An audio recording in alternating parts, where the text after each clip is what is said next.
One piece which is at the farthest stretch of tonal possibilities is, of course, the Rite of Spring. What I would like to do is to see how music got there, and I'd like to do it briefly. What we call great music, which is really 1700 to 1905, 10, if you want, is based on what I call archetypes, and those archetypes are like skeletons, like the bones of a structure. And the bones are the same from about 1600, I would say, to the end of Wagner.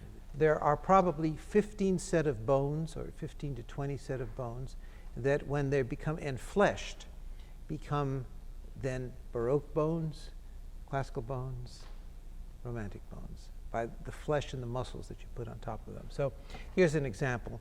This would be the basic bone structure. This is a series of what are called suspensions, and these are 7 to 6 suspensions.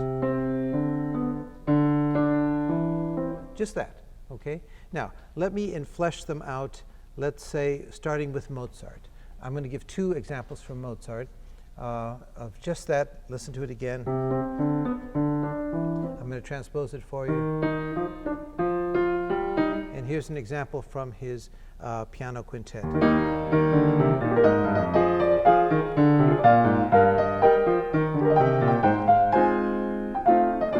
Another example from Mozart.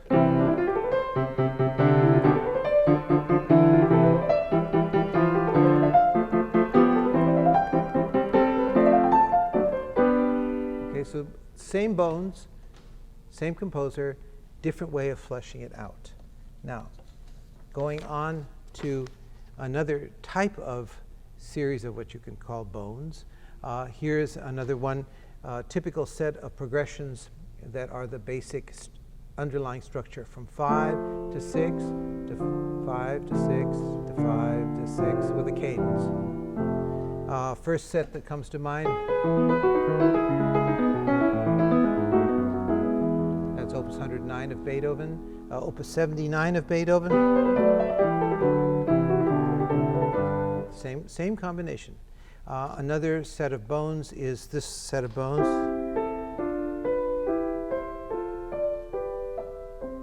Trying to avoid parallel fifths. You see it in the works of Palestrina and a lot of Renaissance composers. And here would be a sort of fleshing out.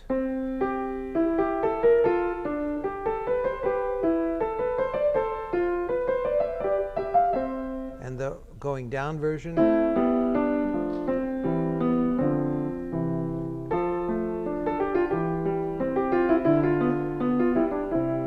Okay, that's another set. Another set is the series of suspensions coming up or going down.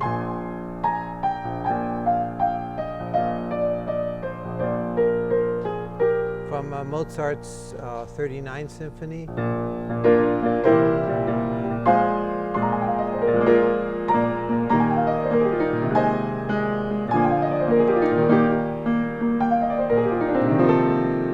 Same series.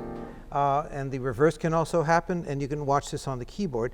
This is where you go up instead, and this is how the voices work. The bottom middle voice crosses over, forms a suspension, and crosses over, forms another suspension. That's another set of bones, okay? You will find that there are perhaps 15 of those which pervade all of tonal music through Wagner.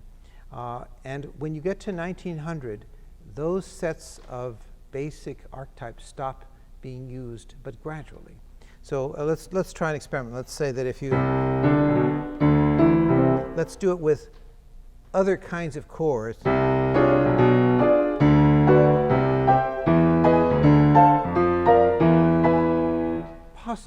Possible with different chords. It doesn't have the same kind of tension that this produces, but it's the same idea.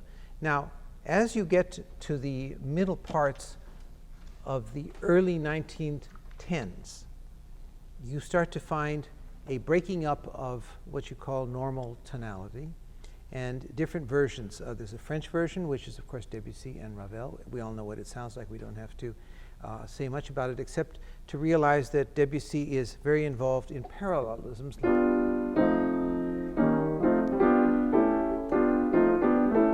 Parallel dominant seventh chords, and that other kinds of parallels can also happen.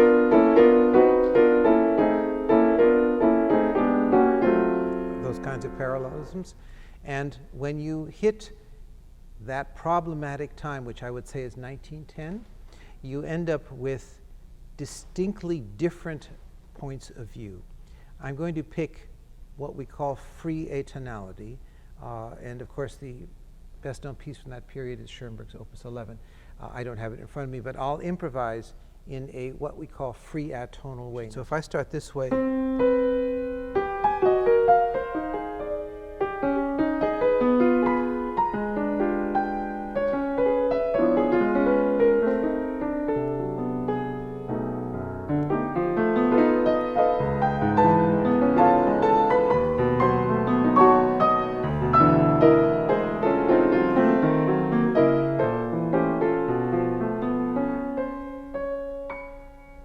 now that has no tonal center, but if I were to do the same thing and add a tonal center at the end,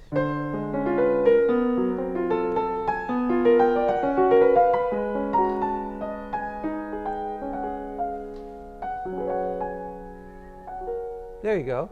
Now I've produced a center, which sounds silly because the previous stuff has no reference to it. But yet there was a lot of music that was written that way. If we move ahead, we end up with two kinds of free atonality. There's the atonality which is sluggish like this and moody. It sounds very romantic and sort of like the Impressionist painting of the time. And then the only audience-friendly music from my standpoint, from this point of view, is if in fact it has excitement and speed. So that instead of sounding like this sort of moody, you're in a bad mood, you're in a good mood, it has this.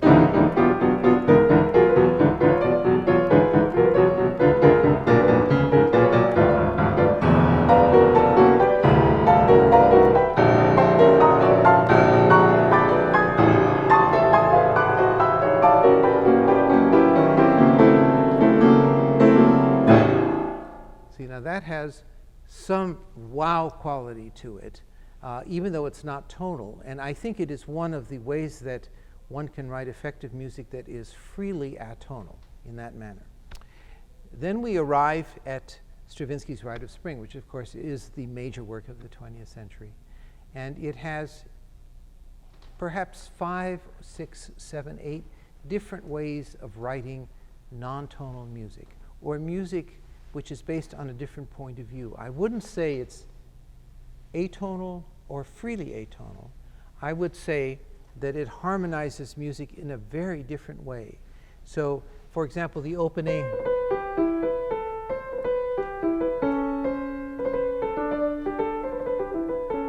and this section that continues here.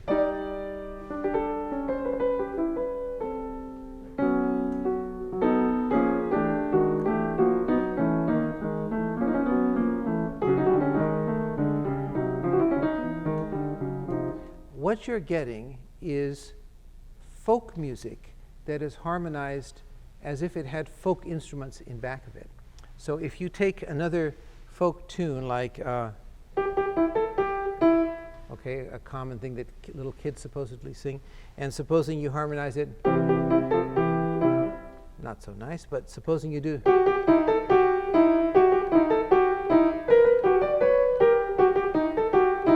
Or let's say we add chords that might be parallelism chords.